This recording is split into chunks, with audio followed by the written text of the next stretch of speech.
Hello students, technical study সেন্টারে সবাইকে স্বাগত। আজকে এসেছি তোমাদের সাথে একটা খুবই গুরুত্বপূর্ণ ভিডিও নিয়ে। ভিডিওটা যেটা তোমাদের অলরেডি আমি আপডেট দিয়েছিলাম, আমাদের সাবজেক্ট যেটা পরীক্ষায় খুব ভাইটাল, ইংলিশ। টেকনিক্যাল পরীক্ষায় বা নন টেকনিক্যাল পরীক্ষায় CPT-1 বা CPT-2 সব ক্ষেত্রেই কিন্তু ইংলিশের একটা প্রাধান্য রয়ে যাচ্ছে। তো আজকে নিয়ে আমাদের সেটাই ভিডিও। তো ইংলিশের কেন আমি আজকে ইংলিশের ভিডিওটা করতে চলেছি, কারণ ইংলিশ এমন একটা সাবজেক্ট যে অনেক পরীক্ষায় দেখা যাচ্ছে, আগে যেহেতু টেকনিক্যাল পরীক্ষায় ইংলিশটা সেরকমভাবে আসতো না বললেই চলে, কিন্তু পুনরায় আবার দেখা যাচ্ছে ইংলিশের সাবজেক্টটা কিন্তু আস্তে আস্তে টেকনিক্যাল পরীক্ষার সাথে জুড়ে যাচ্ছে। তো সেই চিন্তা ভাবনা নিয়ে ইংলিশের ব্যাপারটা ক্লিয়ার করতে হবে আমাদের সবাইকে, কারণ প্রত্যেকটা কম্পিটিশন পরীক্ষায় প্রত্যেকটা নাম্বার, মানে এক একটা নাম্বার ইচ অফ সাবজেক্টের উপর ফ্ল্যাকচুয়েট করে নাম্বারের মেরিট লিস্টের ক্ষেত্রে। তো যতটা পরিমাণ নাম্বার তুমি তুলতে পারবে সে যে কোনো সাবজেক্টের দিক থেকে, তাহলে তোমার পাস করার সম্ভাবনা আর ততটাই বাড়তে থাকবে। সেক্ষেত্রে ইংলিশটা আমাদের একটা খুবই গুরুত্বপূর্ণ ব্যাপার, কারণ ইংলিশের মধ্যে কিছু জিনিস তো সবসময় এসে থাকে, এবং সেটা যদি তুমি কমন পেয়ে যাও তাহলে সেখানে নাম্বারের পার্সেন্টেজটা তোমার আস্তে আস্তে বাড়বে। কিন্তু অনেক ক্ষেত্রে দেখা যায় যে ইংলিশ আনকমন থাকে, বা অনেকে ইংলিশ পড়ে না, ইংলিশ পরীক্ষায় ছেড়ে আসে। তো এখানেই কোশ্চেনটা এখানেই সৃষ্টি হয় যে ইংলিশ যদি আমি পরীক্ষায় গিয়ে ছেড়ে আসি তাহলে কি আমি পাস করতে পারবো না, বা ইংলিশ যদি আমি টাচ করি তাহলেও কি ফেল করার সম্ভাবনা থাকবে। তো বিভিন্ন রকম কোশ্চেন অ্যারাইজ হয় তোমার এই ইংলিশ সাবজেক্টটাকে নিয়ে। তো সেটা নিয়ে আজকের আমাদের ভিডিও। তো ইংলিশ আমাদের পরীক্ষায় যদি কম্পিটিটিভ পরীক্ষায় ইংলিশ থাকে বা ইংলিশ আসে, আমি যদি ইংলিশটা সাবজেক্টটা না জানি, সেভাবে পড়া যদি আমার না হয়, প্রিপারেশন যদি না হয়, আমি কি ইংলিশ ছেড়ে আসবো? আর যদি প্রিপারেশন হয় বা ইংলিশে তাহলে কতটা পরিমাণ আমি অ্যান্সার করব, কারণ আমাকে এখানে প্রত্যেকটা নেগেটিভ পয়েন্টের ব্যাপারটা ভাবতে হবে, কারণ এক একটা ভুলের জন্য 3/1 তিনটে ভুলে একটা কাটা হয়ে যাবে। সুতরাং যতটা পরিমাণ তোমার ঠিক করা যায় ম্যাক্সিমাম, সেটা কিভাবে ঠিক করবো, আর যদি ভুল হয় বা যদি আমার অজানা থাকে তাহলে সেটাকে ছেড়ে আসবো না, বা নেগেটিভ কোশ্চেনটাকে পজিটিভ করার কোনো প্রসেস আছে, সেই নিয়ে আজকের আমাদের ভিডিওটা।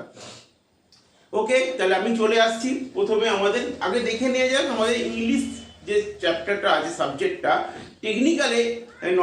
এমনিতে দেখো নন টেকনিক্যালে যে পরীক্ষাগুলো হয় রাজ্য সরকারের SSC, PSC বা সেন্ট্রাল গভর্নমেন্টের SSC থেকে শুরু করে বিভিন্ন যে নন টেকনিক্যাল এক্সাম, ধরো HS লেভেল বা মাধ্যমিক লেভেল বা গ্র্যাজুয়েট লেভেলে, সেখানে ইংলিশের মাপকাঠিটা কিন্তু অনেক বড়, মানে অনেক ভাস্ট এরিয়া, অনেক জায়গা থেকে কিন্তু ইংলিশের কোশ্চেন হয়। কিন্তু টেকনিক্যালি আমাদের যেটা রেলসেল, অর্ডিন্যান্স, DRDO, MES বা শুরু করে তোমার আরও যা যা আছে, কোল ইন্ডিয়া, NTPC, ISRO, NPCIL, এরকম অনেক কিছু যে তোমার জায়গাগুলো, মানে সেক্টরগুলো আছে, সেখানে কিন্তু ইংলিশ থাকে। তবে সেখানে টেকনিক্যালের সাথে নন টেকনিক্যালটা যথেষ্ট পারা। তো টেকনিক্যালের ক্ষেত্রে কি কি ইংলিশ আছে সেটা একটু আমরা দেখে নিই। দেখো ইংলিশের মধ্যে কি কি আসছে। প্রথম হচ্ছে আমার প্যাস থাকে, প্যাসেজ থাকে, অ্যান্টিনেম থাকে, সিনোনেম থাকে, ফিল ইন দ্য ব্ল্যাঙ্কস থাকে, এরর কারেকশন থাকে, স্পেলিং মিস্টেক থাকে, ইডিয়ামস থাকে, ওয়ান ওয়ার্ড সাবস্টিটিউশন থাকে, এবং ভয়েস চেঞ্জ থাকে। এই ইংলিশগুলো হচ্ছে আমাদের টেকনিক্যালের সাথে রিলেটেড, মানে কোনো জায়গায় যদি ইংলিশ সাবজেক্ট লেখা থাকে যে সিলেবাসের মধ্যে ইংলিশ আসবে, তাহলে তুমি ধরে নাও টেকনিক্যালে এখান থেকে তুমি ইংলিশ পাবে। এবার দেখতে হবে একটা জিনিস, যে আমি তো এখান থেকে ইংলিশ পাবো, তবে এতটা ইংলিশ কভার করা কি আমার পক্ষে সম্ভব? সাপোজ আমাদের ম্যাক্সিমাম স্টুডেন্টই অনেক আছে যারা বাংলা মিডিয়াম থেকে উঠেছো, অনেকের কাছে একটু ইংলিশটা একটু চাপের হয়ে যায়। তো তাদের ক্ষেত্রে কি হবে, ইংলিশটা কি পরীক্ষা ছেড়ে আসবো না ছেড়ে আসবো না? তো প্রথমে এখানে দেখো যে আমাদের পরীক্ষা একটু আলোচনা করিনি কোনখান থেকে কত পার্ট কোশ্চেন আসছে। লাস্ট মুহূর্তে আমি আলোচনা করবো কোশ্চেনটা ছেড়ে আসা উচিত না। দেখো প্যাসেজ হচ্ছে এমন একটা জায়গা যেখানে তুমি নর্মালি বলতে গেলে আমাদের টেকনিক্যাল পরীক্ষায় প্যাসেজ, যেখানে ইংলিশের মাত্রাটা ধরো 50 নম্বরে ইংলিশ, 25 নম্বরে ইংলিশ আসবে, সেখানে কিন্তু প্যাসেজটা কিন্তু গুরুত্বপূর্ণ। কারণ একটা প্যাসেজ তুলে দেওয়া হয়, সার্টেন একটা টাইম ধরে দেওয়া হয়, প্যাসেজটাকে তুমি পড়ে তার মধ্যে বিভিন্ন কোয়েশ্চেনগুলো পার্ট আছে, antonym, synonym, fill in the blanks আছে, সেইখান থেকে তুমি প্যাসেজটা বারবার পড়ে, যেটা আমরা HS লেভেলেও পড়েছিলাম যে একটা প্যাসেজ পড়ে অ্যান্সার বার করতে হয়, সেরকম প্যাসেজ দেওয়া থাকে, প্যাসেজটা পড়ে তোমাকে আস্তে আস্তে অ্যান্সারগুলো করতে হবে। সেই ক্ষেত্রে কিন্তু অ্যান্সারটা করাটা একটু সোজা দিতে হয়, কারণ প্যাসেজটা তুমি যখন বারবার পড়তে থাকবে তখন ইজিলি তোমার মধ্যে কিন্তু প্যাসেজের সম্বন্ধে একটা ধারণা সৃষ্টি হবে।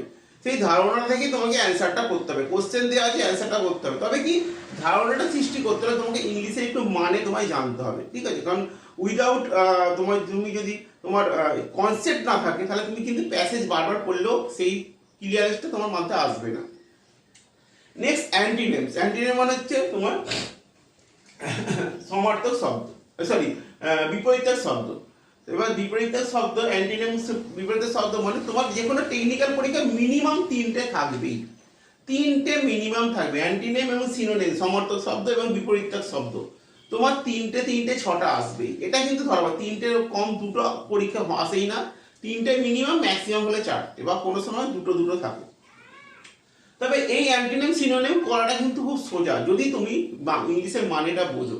কারণ এখানে অ্যান্টিনেম সিনোনিম যদি প্যাসেজ থেকে দেয় তাহলে কিন্তু তুমি মানে ইজি বার করতে পারবে, আর যদি তোমার প্যাসেজ না থাকে শুধু অ্যান্টিনেম সিনোনিম দিয়ে একটা বিপরীতের শব্দ বা সমার্থক শব্দ দিয়ে দিল, তাহলে কিন্তু তুমি যদি সামান্য ইংলিশের উপর তোমার নলেজ থাকলে তুমি কিন্তু অ্যান্সারটা করতে পারো। সেক্ষেত্রে তুমি রিস্ক নিতেই পারো, ঠিক আছে, ম্যাক্সিমামটাই কিন্তু সহজ হয়। চলে আসে ফিল ইন দ্য ব্ল্যাঙ্কস। জানো, শূন্যস্থান পূরণ করো। একটা সাবজেক্ট পড়ে জায়গাটা ফাঁকা, সেখানটা কি ভরতে হবে সেটা কিন্তু নর্মালি বারবার পড়ে তোমাকে অ্যান্সারটা করতে হবে। এরর কারেকশন, ঠিক আছে, এরর কারেকশনের কি জায়গা, এরর হচ্ছে কি ভুল, মানে তোমার ইংলিশের উপর কতটা দক্ষতা, কতটা নলেজ, কতটা জ্ঞান আছে সেটা দেখার জন্য এরর কারেকশন। মানে একটা সেন্টেন্সের মধ্যে কোন জায়গাটা ভুল আছে তোমাকে সেটা ধরতে হয়। পুরোটাই ঠিকের মধ্যে একটা লাইনের মধ্যে কোনো একটা পার্টস মানে ওয়ার্ডসের ভুল আছে, বা কোনো একটা সাবজেক্টের মানে ভয়েসের মধ্যে কোনো ভুল আছে, কোনো ভুল জিনিসটাকে ধরাই হচ্ছে এরর কারেকশনের কাজ। স্পেলিং মিস্টেক, তবে এরর কারেকশনের কথা বলি, যথেষ্ট নলেজ না হলে এরর কারেকশন কিন্তু খুব মানে চাপের। নেক্সট স্পেলিং মিস্টেক মানে বানান ভুল করা। স্পেলিং মানে কি, 4টে অপশানে থাকবে, 4টে অপশানের মধ্যে একটা অপশানে থাকবে স্পেলিংটা ঠিক করা থাকবে, 3টে অপশানে স্পেলিং ভুল করা থাকবে। নর্মালি আমরা ইংলিশে লিখতে গেলেই কিন্তু অনেকেই স্পেলিং মিস্টেক করে ফেলি, ঠিক আছে, তো সুতরাং স্পেলিং মিস্টেক নিয়ে কিন্তু একটা জায়গা থাকে। নেক্সট ইডিয়ামস, ঠিক আছে, ইডিয়ামস, ওয়ান ওয়ার্ড সাবস্টিটিউশন এবং ভয়েস চেঞ্জ, এই 3টে। তো এখানে একটা কথা বলবো আমি তোমাদের, যে ইংলিশের মধ্যে যে পার্টগুলো তোমাকে করতেই হবে, মানে তুমি করতে পারবে সেগুলো তুমি আগে দেখো। যেগুলো সহজে তোমার ধরো ইংলিশ পড়তে ভালো লাগে না, বা ইংলিশ সাবজেক্টটাই তোমার অপছন্দের, বা তুমি ইংলিশ পড়ার সময় পাও না, ঠিক আছে, বা কোনো পরীক্ষায় যখন তোমার অ্যাডমিট এসে তোমার ইংলিশের প্রিপারেশন হয়ে ওঠেনি, সেক্ষেত্রে তোমাকে সেই পরীক্ষায় ইংলিশ আসবেই, তাহলে তুমি কি করবে, তাহলে তুমি কি ছেড়ে চলে আসবে না অ্যান্সার করতে হবে। সেই ক্ষেত্রে বলি তোমাকে জিনিস অ্যান্টিনাম, এইটা synonym, feel in the blanks, ঠিক আছে, ইডিয়ামস, এই 1 2 3 4 5 এই 5টা জায়গা থেকে তুমি যদি একটু সামান্য কিছুটা পরিমাণ 5% যদি দেখে যেতে পারো, 10% যদি দেখে যেতে পারো, ফলো আপ করতে পারো, তার মানে জানবে তোমার কিন্তু ইংলিশে কিছুটা নাম্বার হলেও কিন্তু তুমি পজিটিভলি নাম্বার পাবে। কারণ অ্যান্টিনেম সিনোনিম হচ্ছে তোমার আইকিউ কনসেপ্ট। তুমি কিন্তু বারবার পড়লে বা তোমার যদি জানা থাকে কোশ্চেনে, আমরা বাংলা বিপরীতের শব্দ বা সমর্থক শব্দ আমরা অনেকেই পড়েছি, কিন্তু সেটা ইংলিশে আসছে, তাহলে কিন্তু তুমি মানেটা জানবে। কারণ ওখানে বিপরীতে বা সমর্থক শব্দ মানে অ্যান্টিনেম সিনোনিমটা কিন্তু খুবই সহজ দেওয়া থাকবে, ইজিলি কিন্তু 3টে 6টা দেওয়া থাকলে ইজিলি 4টে কিন্তু তুমি কমন পাবে, মানে পারা যায় আর কি অ্যাটলিস্ট।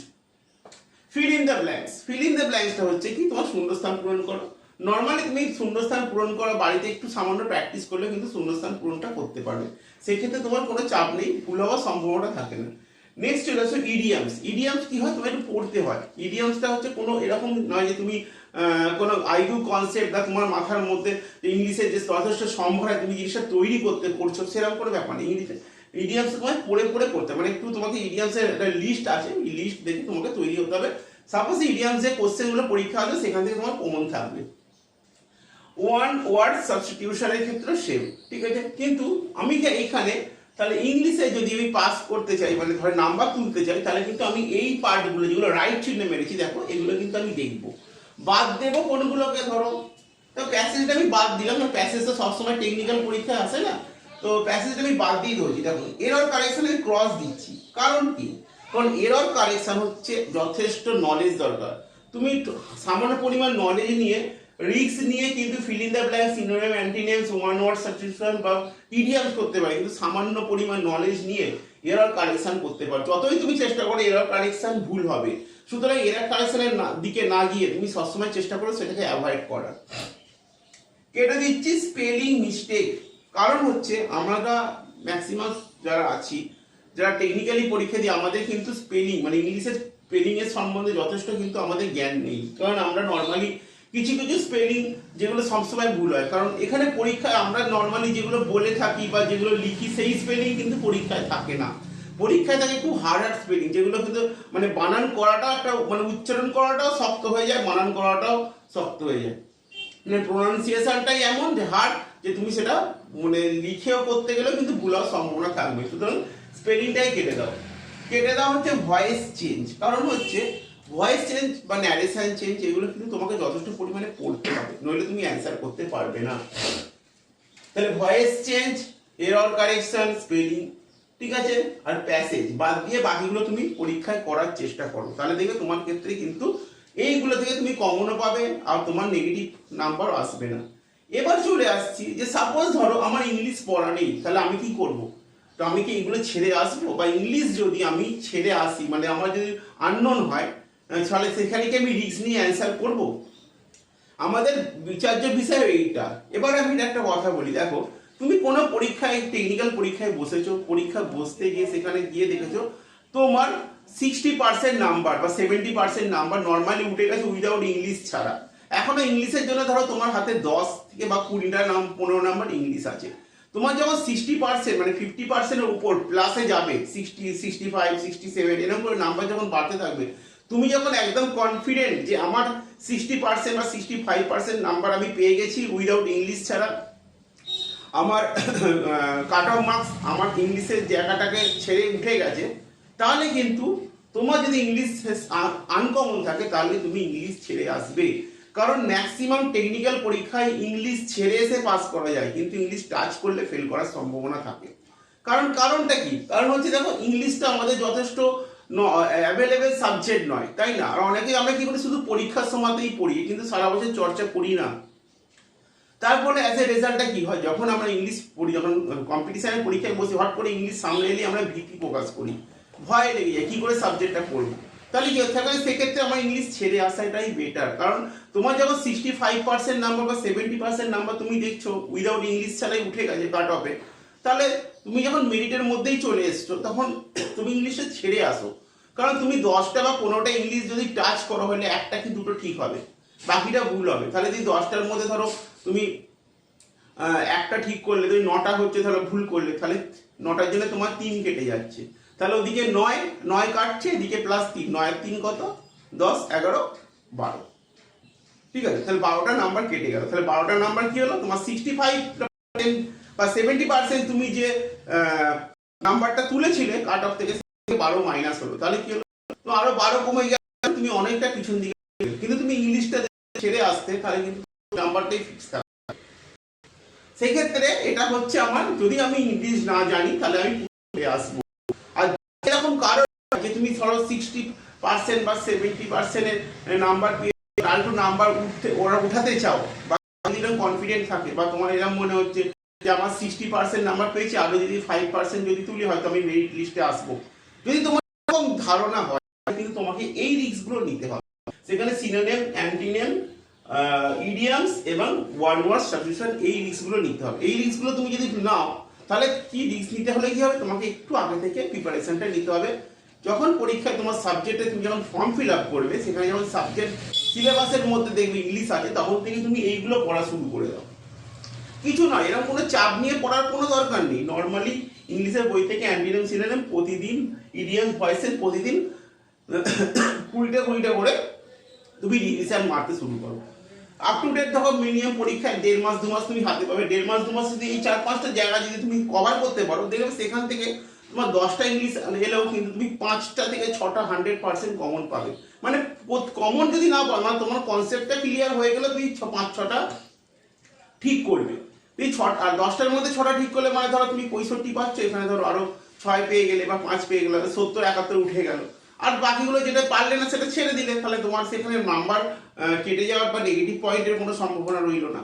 তাহলে বুঝতে পারছো তো, তাহলে ইংলিশ জিনিসটা ভাইটাল, কিন্তু যখন তুমি প্রিপারেশন করছো তার এটা সঠিক প্রিপারেশনের সময় তোমার হয়তো ইংলিশটা সারা বছর পড়তে ভালো লাগে না, বা তোমার ইংলিশ সাবজেক্টেই ভালো লাগে না, লেটস দ্য ম্যাটার, কিন্তু পরীক্ষায় পাস করার জন্য যতটুকুন দরকার, কারণ আমি দেখো এত বড় সিলেবাস থেকে ছেটে কেটে এই কটা করে দিয়েছি, কিন্তু এইটুখানি পাস করার জন্য তোমাকে এইটুখানি পড়তেই হবে, নাহলে কিছু করা যাবে না।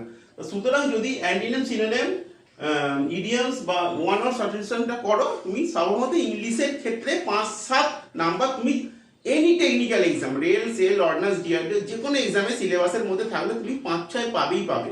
আর 5-6 নাম্বারটা পাওয়া মানে তোমার ক্ষেত্রে কিন্তু কয়েক লাখ কম্পিটিশন থেকে এগিয়ে যাওয়া, কয়েক লাখ স্টুডেন্টের থেকে এগিয়ে যাওয়া, ঠিক আছে? তাহলে এটা ধরে নাও ইংলিশ আমাদের করতে হচ্ছে সেটা খুবই কম, জাস্ট এইগুলো সামান্য। তাহলে এখানে তোমরা বুঝে যাচ্ছ যে ইংলিশ কতটা দরকার আমাদের পরীক্ষার ক্ষেত্রে। আর যারা পারছো না তাদের ক্ষেত্রে বলবো রিস্ক নেওয়ার দরকার নেই। যদি একদমই তোমরা না পারো পরীক্ষায় ইংলিশ, পুরো ছেড়ে দিয়ে আসো। কারণ জিকে, জিআই, রিজনিং, ম্যাথ বা টেকনিক্যাল যদি তোমার উপর মানে কনসেপ্ট ক্লিয়ার হয়, যদি কনফিডেন্স থাকে, ওর উপর যদি নাম্বার উঠে যায়, তাহলে তুমি ইংলিশটা পুরো ছেড়ে দাও। তোমার টাচ করতে হবে না, তোমার অ্যান্টিনিম সিনোনিম কোনোটাতেই টাচ করতে হবে না, তাও তুমি দেখবে পাস করতে পারবে, ঠিক আছে? সুতরাং আমি তোমাকে দুরকম প্রসেসই বলে দিলাম, যেটা তোমাদের দুটো ওয়ে বলে দিলাম, যেটা তোমাদের সুবিধা সেটাই তোমরা অবশ্যই করো। যাই হোক, আজকের এখানে ভিডিওটা আমরা শেষ করছি ইংলিশের সাবজেক্ট নিয়ে। নেক্সট ভিডিও একটা দেবো, যেটা হচ্ছে তোমাদের সাবজেক্টের মধ্যে মানে একটা ওয়েল্ডিং চ্যাপ্টারে, যারা ওয়েল্ডিং স্টুডেন্ট অনেকেই আমাকে রিকোয়েস্ট করছে যে ওয়েল্ডিং এর কোন কোন জায়গা থেকে ম্যাক্সিমাম টেকনিক্যাল পরীক্ষায় কোশ্চেন আসছে বা আসতে পারে। তো ওয়েল্ডিং এর উপর একটা নেক্সট ভিডিও দেবো, যেটা ওয়েল্ডিং এর চ্যাপ্টার থেকে মানে সাবজেক্ট ওয়েল্ডিং এর মেন পয়েন্টগুলো তুলে দিয়ে সেখানে কি ধরনের কোশ্চেন আসছে বা আসতে পারে সেটাই হচ্ছে নেক্সট ভিডিও। তো আজকে আমি এখানে আমার ভিডিওটা শেষ করছি। যদি তোমাদের ভিডিওটা ভালো লাগে অবশ্যই লাইক, কমেন্ট, শেয়ার করো।